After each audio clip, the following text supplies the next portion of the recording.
Hey guys, it's Graham here. Today I'm going to be showing you how to make the pop-up text like Mr. Beast did. Like right here. And I'm going to show you how to do it in Filmora. Alright? And anyway, make sure you guys like and subscribe.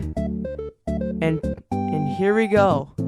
So first, you're going to want to go to your titles.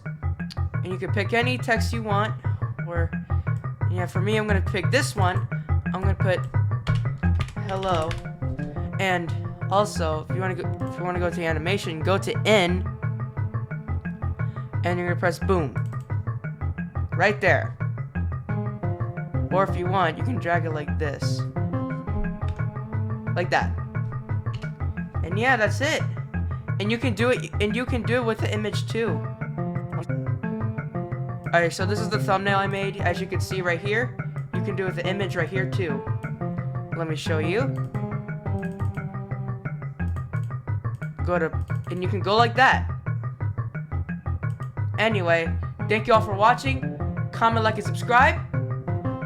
And also, I'll see you in the next tutorial or gaming vid. Bye.